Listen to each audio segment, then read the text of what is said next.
So we're now going to go into some of the offline stuff, and I know that you'll all have your own ways of running things and doing things, but again, I'm just going to try and broaden things out a bit. Some of the stuff you'll have heard me mention before, other bits you might not have done, okay? So in terms of what's working, I'm obviously in a privileged position in that I get to see a lot of different PTs running different types of businesses in different different settings. Some people are in gyms, some people are working from home, some people are online, some people are offline, some people are a mixture of all of the above, okay?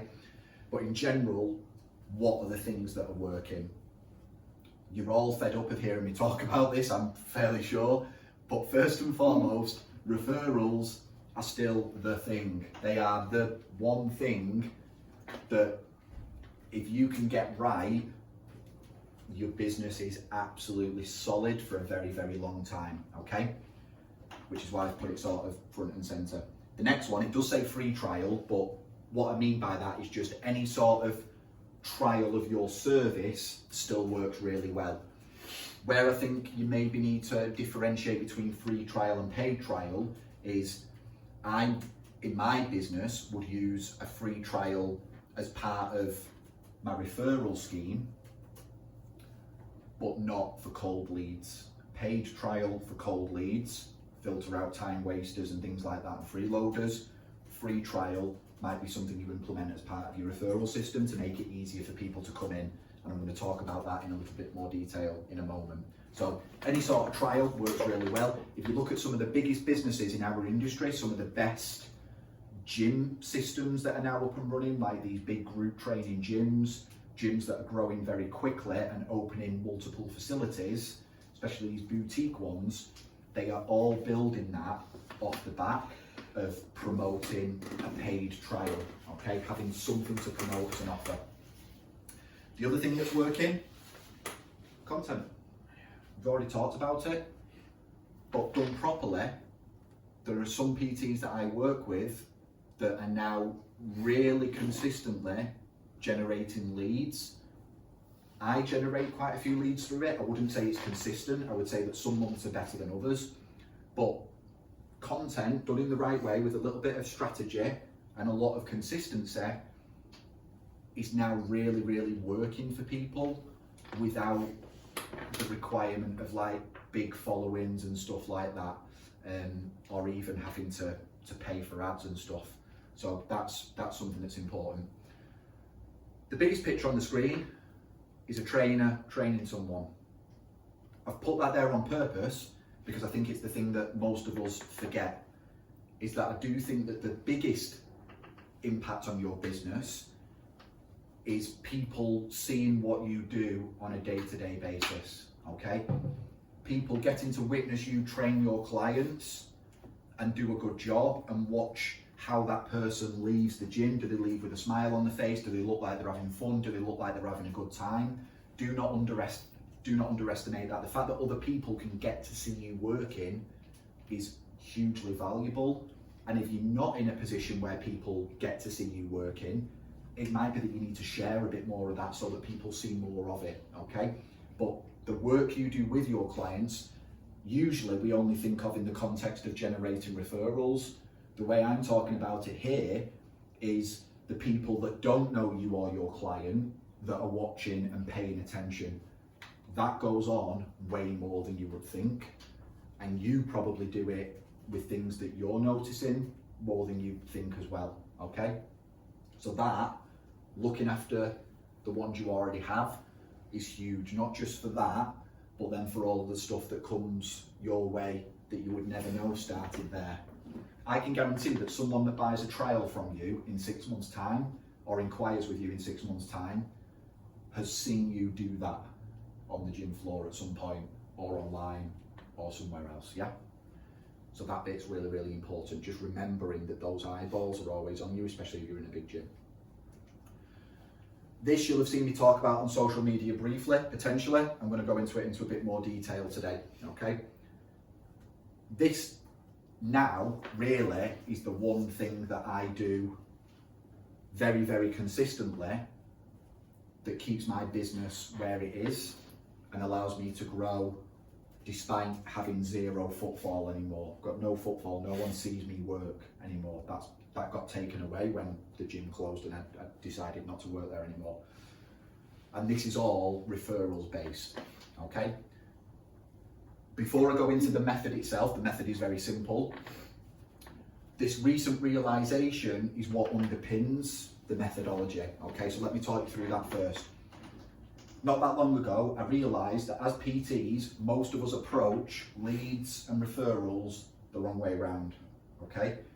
We make it very easy for new people who don't know who we are to interact with us and take chunks of our time. And sometimes we don't make it as easy for referrals to do the same. So what do I mean by that? Someone messages you today on Instagram, they send you a DM. You spend the next 64 days back and forthing with that person on Instagram, and they ask you a question, how should I do this, what should I be doing in the gym? And there's all this back and forth, back and forth, back and forth. And we end up wasting loads of time with those people and it leads us nowhere. Yet when it comes to a client mentioning the fact that, oh, I've got a family member that, mentioned they might want a trainer, we almost give that no attention. We always give that no time. We don't even process it often. And it should be the other way around. I believe that at the slightest mention of a referral, we should be removing every piece of friction possible out of the way so that we can get that person in the door. And when it comes to cold leads or colder leads, we should almost be increasing that friction a little bit to make it harder for them to interact with us. So when I got that lead come through recently that I mentioned earlier on from Google, guy texted me, said, just moved into the area, looking for a PT, you look like the right type of person that can help me. First bit of friction I put in front of him was I said to him, can I give you a call tomorrow at 12 o'clock? If he'd have said no, I'd have just gone, that's fine, might need to find another PT. We were saying in the counter, at what point do you stop giving out that free type of info said, before you give them that option of call, cancel or whatever? He said, so here's the interesting bit, because I think this is the objection a lot of people would throw back at me, is what if he's not available at 12? He said to me, yeah, that's fine, I might not be able to answer, but if you leave me a voicemail, I'll get back to you, mate. Great. Called him, he was available, spoke to him. So I gave him some of that time. I gave him 20 minutes of my time, which is still a chunk of time, but that's less time than I would have spent texting back and forth to actually find out if he's interested. And then at some point he's going to ask that awkward question, what do you charge? And then at that point we've got to take him off text, because he's like, oh, I don't text people what I charge, I need to explain it in a consultation. And so straight away I just put a barrier in front of him. I want leads coming in, but I need to know that they're the right leads, otherwise I'm just wasting my time. Can I call you tomorrow? Called him the next day. He's coming to see me this Friday. We've already spoke on the phone. We've already chatted about what he needs and stuff like that. I've already spoke to him about pricing as well. I've even gone that far with him. I've said, just to make you fully aware, this is the minimum we're talking in terms of price. Again, another little barrier. I understand that depending on where you're at in your business, you might not want to put as many of those barriers in place. So I know that when he turns up on Friday, I'm spending time with the right person, yeah? I only need to spend time with that type of person once every 2 or 3 months for my business to continue thriving in the right way. Lots of barriers for that guy, lots of hoops to jump through. Conversely, if you mention a referral to me, I'm going to jump through all the hoops. I'm going to do it the other way around. I'm going to do everything possible to get that person in, and I'm going to give them at least a couple of hours of my time for free to get them experiencing what it's like to work with me, because I know from experience that referrals are the best kind of leads, they're the easiest to convert, and the retention on them is better than any other source of leads that I've ever had, okay? I can only explain that from an experience standpoint. I've got no science to back that up, but you just have to trust me when I say that that's been the hugest, like the biggest part of my business. I've got referral trees within my business where one person signs up, and then if you follow all of the referrals that have come off the back of that, you're talking like 12, 15 clients over a 10-year period from that one person, where they refer one and then they refer another and stuff like that, okay? So how does that fit into this? How does this fit into this method or this system? My method for referrals these days is to try and ask for a referral 3 times in the first 8 weeks. That's as simple as it gets, okay? When am I asking for those referrals? During the consultation. Always asking at that point. Towards the end, when the person has made the decision to sign up, just saying very, very clearly and honestly to them, we've spent some time together today, you've seen how I can help you, and you understand the type of service that I offer. Is there anyone else that you know that you think would benefit from that same type of service? That's it. It's not push it. It's not give me a referral. Because if the answer is no, then no, you're going to ask them again. I am going to ask them again. Next time I ask them is in their welcome pack or their welcome email. Email goes out, welcome aboard, welcome to Matt Robinson PT Limited and all of that fancy jargon. Here's what we're doing, here's when we're training, here's how much your payment is, and here's my payment details, all of that good stuff that goes in there. Bit at the bottom says free gift for you and a family member. And I just mentioned to them in there, if I've not had a referral from them in the consultation, it says, if you've got a friend or a family member that would like to try a couple of sessions with me as a gift or as a thank you for involving yourself in my business, I'd like to offer you 2 free sessions that you can give to someone When you else. say them 2 free sessions, is that the consult and the first like case here that we do, or is that including like a gym floor workout too? It's more just a general workout at that point for that type of person. Yeah, it's more just a case of getting them in and getting them comfortable with me. That's what it is at that point. Because with this being a referral, even though they're just coming in for a couple of free sessions, and even though it's very early in that new client's journey with me, I can guarantee that the person that's going to come in for free is going to ask the person, what does he do? What does he charge? What types? So they're already going to know a lot of the things that I'm going to go through in a consultation. I just want them to come in, spend a bit of time with me, realise that I'm not an ogre, realise that I'm not going to beast them, realise that I've got their best interests at heart, and then we can start to have a few of those conversations when it's applicable. Yeah. Where I found that email one particularly useful is when someone comes in and wants to get their partner involved. I've had a lot of semi-privates come off the back of that. So wife signs up, not to generalise, but this is usually what happens. Wife signs up, a lot more proactive than men usually. I need some help in the house, so they come in. I offer a couple of free sessions. Husband gets forced to use them.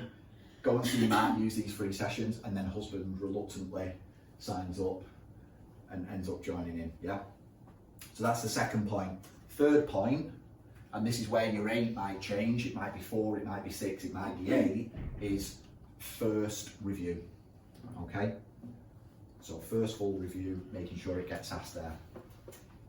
And if they say yes to a lead and to a referral from the consult, do you then still do it in the email as well? I don't generally know.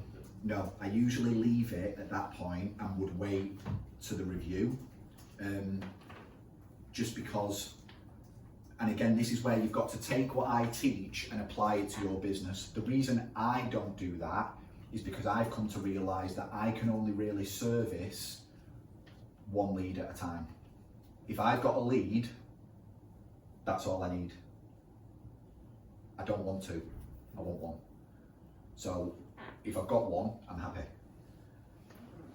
If I was newer and I wanted more, then yeah, is there any harm in mentioning it in the email? No, but to me there is, because if they then send me another one and I can't service it, or I'm going to do a poor job of servicing it, I've done myself a disservice. That's just come with experience and understanding what I can and can't do based on time and things like that, okay? How does it work in terms of like GDPR? So if you ask for a referral, Yeah. do they need to pass your number on to that person, or can you take a number? So they can, with something like this, I mean GDPR, let's face it, it never actually gets treated as seriously as it probably should do, first and foremost. A lot of it is still very grey, and in this circumstance I'm not selling anything. Okay. Which you could argue means that GDPR doesn't apply. I'm not marketing anything, yeah? I'm not soliciting you in any way. So Usually what does happen is I ask my client to get the person to contact me, if I can, right? If that doesn't happen within sort of the first 48 hours, I'll say to the client, you know, Julie hasn't rang me yet, is there any chance you can drop her a text and ask her if it's okay for me to ring her? I've now got permission. If you've got permission, GDPR doesn't apply. End of story. All I'm going to do is phone her and chat to her anyway. Hi Julie, I'm Matt from Robinson PT Limited. Friends passed on your information. I believe you're interested in trying these free sessions that she's kindly given to you as a gift. Oh yeah. Hi Matt, been meaning to ring you. Blah blah blah. Yeah. The other thing that you could do in this situation, which again is something I don't do at the minute, but I used to do more regularly when I was in the gym, is you could turn that 3 into a 4 when you initially book the consultation. So if someone was to approach me and say, can I find out a bit more about personal training or whatever, let's say a lead came through online or I'm speaking to someone on the phone, you could actually say to the person, you could book them in, get them boxed off first, don't complicate things, so get them committed. And then before you finish the call or the conversation, you could say to them, with this consultation that we're about to do and you know the things I'm about to help you with, is there anyone else that you think might benefit from sitting down with someone like me and getting that type of help? And you could maybe turn that one consultation into 2. Whether you get them to come together or not is completely up to you. It might depend on who that lead is. But again, that's just another opportunity that I think people don't often take within their business. The reason I like asking at those points is because to me, although you're asking for the same thing at each point, they feel like very different things. So if I'm asking you to bring someone to a consultation with you, that doesn't feel the same as asking for a PT referral. If you've just signed up for PT and I'm asking you, is there anyone else that could use my help? That feels different again. If you've just signed up and I'm giving you 2 free sessions to give away to a friend, that feels different. If we're at the end of your review and you've done really well, and I'm now saying, who else wants results like these? It feels different again. It's not constantly me just going, have you got any referrals? Have you got any referrals? Have you got any friends that want to, come and have a PT? In and amongst all of this, you can do your normal things as well, like bring a friend month or bring a friend week, whatever, bring them to a session. And the other thing, again, that I still make use of to this day, happened at Christmas time, is I sell vouchers for my business. That always leads. Every time I do that, I pick up at least one client. So at Christmas, I sold £400 worth of PT to one person as a present for someone else. That person then obviously used it because it's fucking 400 quid's worth of PT, and off the back of it, signed up. They've now been training with me since Christmas. So that's a referral in my eyes. It's even better because it's been paid for, but it was essentially just a referral. Christmas time is a great time because obviously people are going to want to get fit in January. But throughout the year, you might even want to put it out there as a little reminder. If you've got any friends or family's birthdays coming up and you don't know what to buy them, why not try something like personal training? You could do those sessions at a little bit of a discount if you wanted to, just as a bit of a thing for your client, so that your client's only paid 100 quid, but the person turning up thinks that it's been worth 200 quid or something like that. It's up to you how you do it, it's your business. But they're all things that we could be doing on an ongoing basis, yeah? Okay, on to what I would do if I was starting again. So this was a question I was posed more than once in different ways. And some people just wanted like an overview, some people wanted a bit more detail, so I've tried to go somewhere in the middle. I'm going to try and give you an idea of, on sort of a consistent daily basis, weekly basis, monthly basis, what I would be doing. So these are the things I would do consistently. There would be other one-off things I would probably do as well, but I want to try and give you the stuff that you could stick to. And then I've tried to break that down in terms of what that would look like in the gym, online, and then anywhere else I was doing these things. So let's look at daily. And this primarily relates to building an in-person business in a gym, okay? On a daily basis in the gym, I would simply be focusing on chatting to as many people as possible, getting people into some sort of free clinic and building the best relationships possible with the staff. That's it. That would be my job for the first several months. My clinics would be free body fat testing, because that's what I used first time round and it worked really well. Might not work now. I would have to try it, wouldn't I? I would have to go back, try it again, refine it, try it again, refine it, try it again. If it still doesn't work, I'd have to fuck it off and find something else, yeah? But I would be doing something other than just generally chatting to try and get people into that next step. Staff bit, we all know, is a really big part of that as well. Online, I would just implement what we talked about earlier, which is why I went through that stuff earlier on. I'd have stories going on there throughout the day as to what I was doing in the gym, trying to give away some value and some information. I'd be showcasing the facility that I'm working in and how good it is and trying to get people to come there. And I'd be doing one post a day on top of the stories. Reach, teach, ask. The other thing I'd be doing on a daily basis, because I would have the time to do it, is any clients I did have, I would be really focusing, especially in these early days, is absolutely nailing down that client care stuff. Because I'm going to assume that if I was starting again, I might not necessarily have the systems and stuff that I've got now, so I'd be building some of those things. I'd be getting very clear on the service I want to provide for my clients. If we look at on a weekly basis,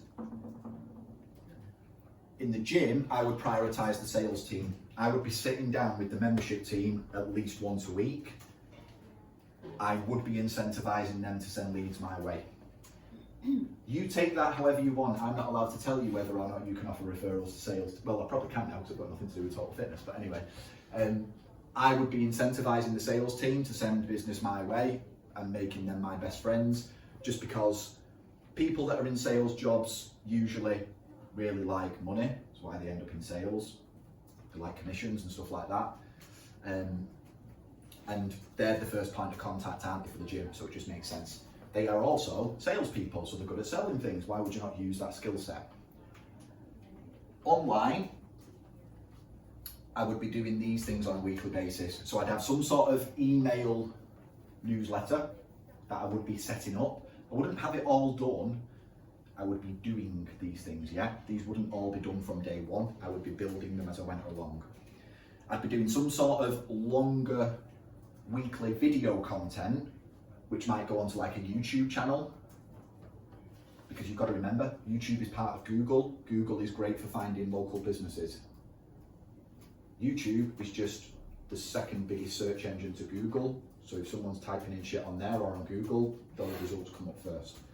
So longer video. What I would probably do is, to kill two birds with one stone, is that video would probably go out as my weekly email, especially if it was something educational. Yeah. I'd also online be doing my weekly call to action. Your call to action is your ask, yeah? So I'd be doing that on a weekly basis, asking people to come in for a consultation or buy a trial or apply or whatever it is. And I'd also be posting in some sort of local online group. So if there's a local Facebook group, I'd be posting in there on a weekly basis, or any other sort of group. Might be, some of you might use LinkedIn. There's groups on LinkedIn that are local based. Again, it's all business to business. Usually a good place to find people.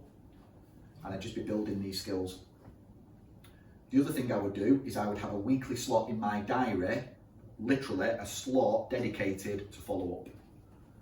Any new leads that have come in that I need to chase up, and then any old leads or old clients, as I've been a bit longer in this system, that I need to be staying in touch with.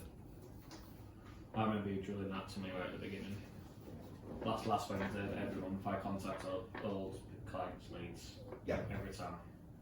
It's never ceased to amaze me how long I can go having stopped training someone and then get them back in at some point just through staying in contact with them. About next month, and they went for a year. Yeah, I've seen it happen so many times. Or even if they don't come back, they refer someone else. It's amazing how often that happens. And then on a monthly basis, a couple of these things work hand in hand. And this is exactly what I did first time round in the gym. So again, I'd probably try it again and maybe have to refine it along the way. Every month in the gym, when I was first starting out, I presented a client of the month that went on a board somewhere, that had a bit of a signage around it, that documented the results my clients were getting. And I used to do a seminar. It wasn't a webinar, that's the bit I would change. I would change it because things have moved on. People are probably more likely these days, I reckon, to engage with a webinar than a seminar because of the, you know, we don't have to, I used to do my seminar from the cafe of a noisy gym. It worked, but it wasn't ideal. It probably would be easier if I could just do it on Zoom and it was quiet and people could log in and I could record it and maybe repurpose it. So I'd be doing that online through my social media. I'd probably run some sort of competition, try and get more shares, more likes, more follows, people interacting with my business. I would also do my client of the month. So that would be my gym client of the month presented online. I'd also promote that webinar. So I'd be pulling people from online and the gym into the same webinar. Just going back a couple of slides, because I forgot to mention it, just for the context, I would just be I'd just be targeting like general weight loss clients. I'd keep it fairly broad at this point. So when it comes to stuff like this, my webinar, I'd probably go back to something like that Truth About Fat Loss seminar that I talked about earlier on that I know has worked really well in the past. In terms of my other efforts, any sort of referral stuff that I need to do, that might be Bring a Friend Month, that might be come and do this local walk or local event to try and get more people in front of me. And I would probably do some sort of local advertising as well. The reason I've mentioned this one this time round, I never did this first time round, is that I've got a mentoring client down in St Albans and he runs his PT business. It's an in-person PT business, but from his house. He's converted his garage into a really well-functioning gym. It's got quite a lot of kit in it. So people need to come and find him, even though he's not in a gym. We've been running local ads for his business that promote the paid trial, and it's actually worked pretty well. He's done really well off the back of that. And although he's not had loads of leads, he's had 9 in total. Every single one of them has signed up. He's got 100% conversion rate. So his advert costs him, I think the advert in the local, it's one of these, you know, like you all get these small glossy magazines through the letterbox, like advertising local businesses and stuff. Just in one of those. So his advert costs him less than 100 quid for 6 months. And we've just put together something that, you know, based on a bit of copywriting and stuff like that, it looks good, it stands out, it says the right things. He now generates leads through that. Yeah, and it's quite cost effective. You can do Facebook ads and stuff like that as well. Just a bit trickier at times, potentially. It's usually something you've got to spend a lot of time refining, but we found that that works really well. And similar to what I talked about earlier in terms of putting barriers in front of people, that does quite a good job of doing that, because when they see the ad, if you then think about what they've got to do, they've either got to go to his website or phone him to book and pay for a trial. So it's quite a lot to have to do, as opposed to like a Facebook ad where you might just have to click. So they've got to be really interested to want to do that, which again we've done on purpose, because he's limited on time. He's building this business around a full-time job. So we've got to make sure it's the right people. So yeah, that's something I would do that I didn't do last time round. So yeah, that's what my overall structure would look like. My diary, what you would see on paper in terms of appointments and stuff, would represent that type of system there. These would be things that I would just have as recurring appointments once a month in my diary that remind me. So I'd have a reminder for like post client of the month. I'd have a slot in the diary that, you know, last Saturday of every month or whatever I'm going to do my webinar. I'd have a little reminder in there to go and check my ads or refresh them or see how they're performing. And then all this other stuff would be weekly and daily. Any questions on any of that? Yeah, you know the email, Yeah. weekly email, is that for clients or is it a list? I think this time, so first time round it was for clients. I think this time round it would be more list. Having said that, based on what I would probably be producing at this point, it would probably work for both, because like I said earlier, I would probably lean on that for the email. So whatever I'm producing in that video there, because I'm then going to use that video to help with this content that I'm pumping out on a daily basis. So if I've got a video here that maybe relates to the webinar that I'm going to do at the end of the month, so I'm going to do a webinar about the truth about fat loss. One of my weekly videos might be 7 fat loss myths. That video for me could serve clients or non-clients, and then those 7 things that I mention in those videos, in that video, are going to get posted potentially as daily bits of content that I talk about, okay? I would have to do it in the right way, obviously, because if I just do one of those every day, all I'm doing is teach. So I might have to do a couple of days of teaching, and then 1 or 2 days of reaching, and then asking, which in my scenario, the ask would probably be, if you want to learn more about that, join this. When they sign up for the webinar, they're going to end up on that email list that's giving them more of that information they wanted. Yeah. Would you say now to, is it better to have one email list rather than 2? As in, like, say your 2 lists are current clients and then just leads. Would you have them both together?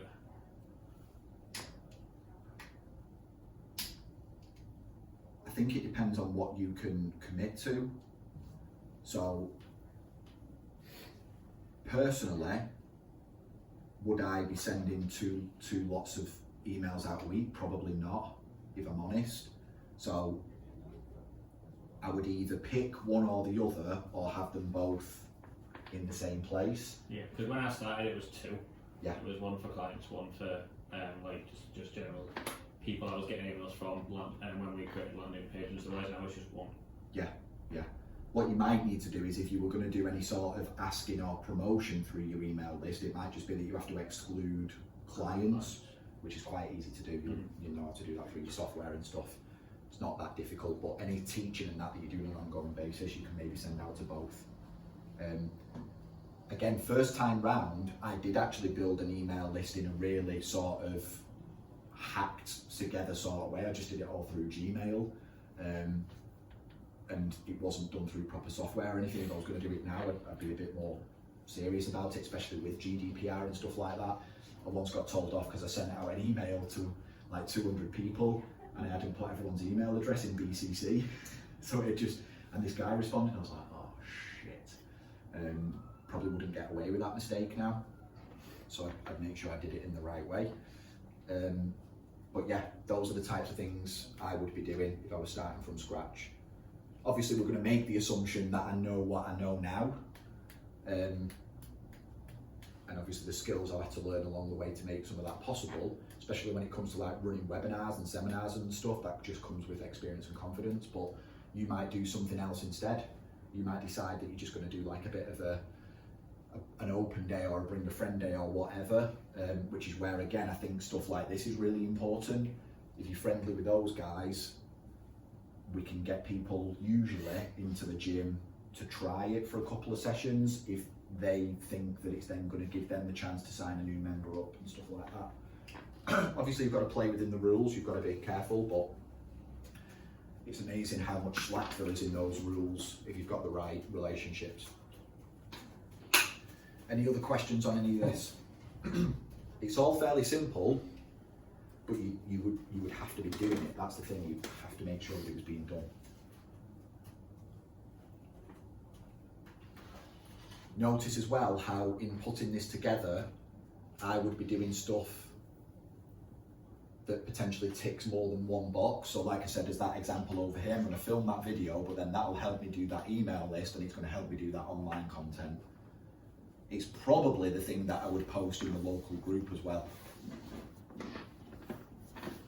So I would dedicate a decent chunk of time to that based on me understanding what else it's going to allow me to do. I would make sure that that is a really good piece of content, because done properly, it's going to tick several other boxes to a really good standard.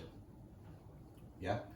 We try and do that now. Again, I understand that this isn't applicable to your business, which is why I don't always like to go too specific with examples, but it's what we do now with the podcast.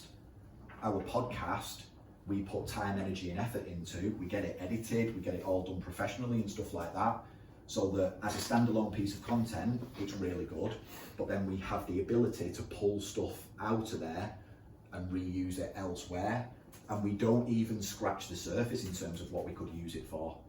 We probably do the bare minimum, it still works, but there's probably loads more we could do with it. So yeah, just finding your own versions of that to serve your business. Just before I move on to that last bit, any last thoughts or questions on any of this that people would want to know? Okay.